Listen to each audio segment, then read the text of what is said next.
Working on the 2003 Mercedes E320. It's got the P0131 fault code, bank 1 sensor 1. Looking at the O2 sensor, replacing it.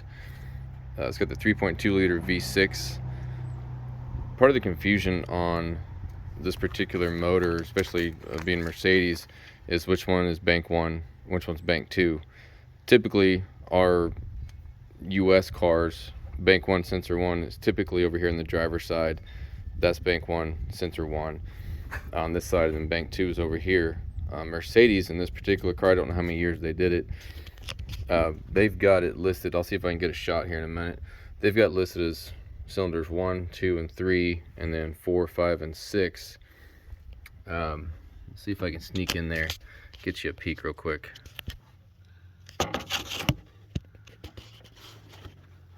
See the 1 right there, and then if you keep going back, I don't know if I can get it.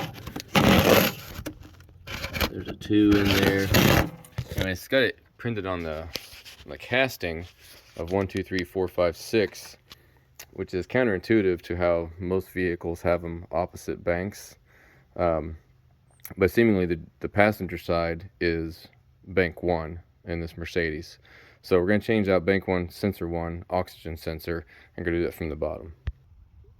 Looking from the top down, you can see the sensor. So there's that cowl. You can look down and see right in front of the catalytic converter. This won't focus. I've got it set up on those tire blocks instead of using a jack and jack stands. There's not a lot of room to put stuff under this car. Alright, so we're under the car. This is the driver, or excuse me, this is the passenger side. This is sensor 2. This is catalytic converter. This is sensor 1 up here. And we're going to take our O2 sensor socket with the shorty extension. Just run it up in here.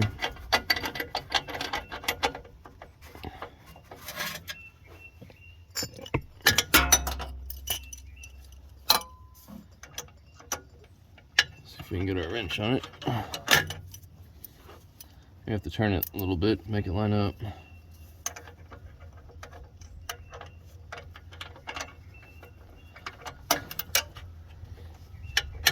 And just give it a good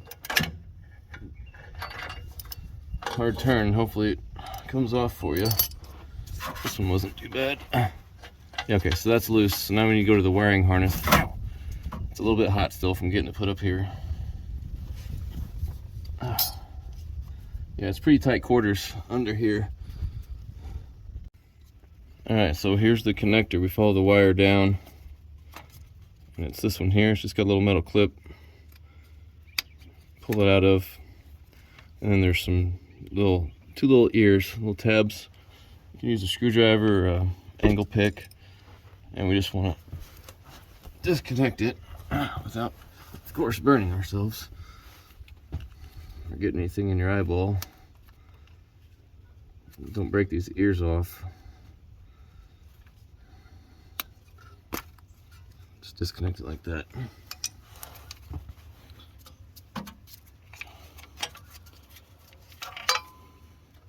Let's feed it back through, and then we'll just unscrew the O2 sensor now that this is loose, so you can spin it with it. Be careful if your cat's hot. You don't want to burn your skin on that. Let's look at it.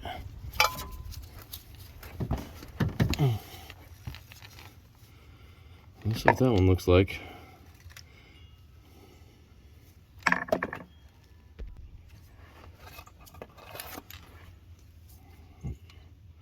So here's the new one on the left, old one on the right.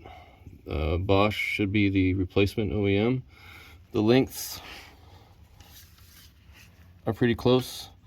The new one's just a little bit longer. And it's got the anti-seize already on it. So let's pop it back up in there and screw it in.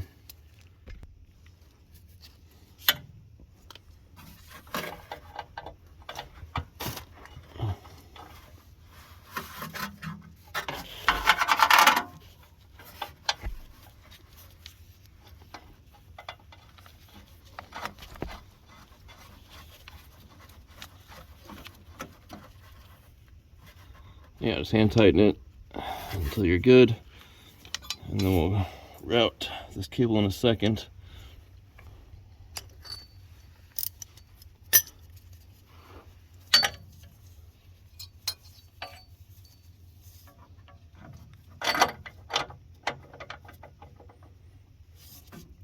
We're going to want to tighten it, so we'll see what kind of leverage we can get. We just need it good and snug.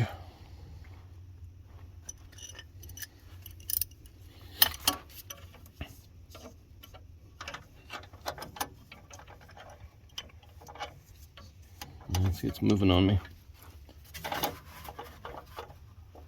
I'm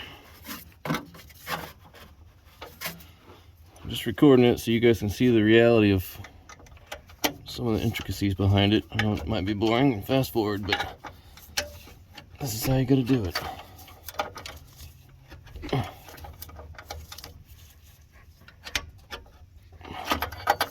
So just snug. I mean, it's just holding the sensor in place, right? But you're gonna make sure there's a good seal so there's no air leaking in it. Let me just run the wires back through how they came out.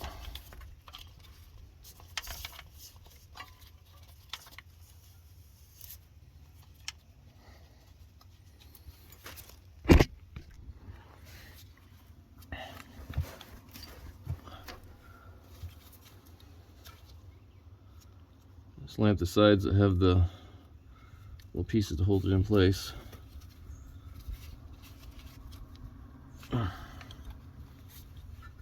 Slide it back into its metal bracket here. You're done.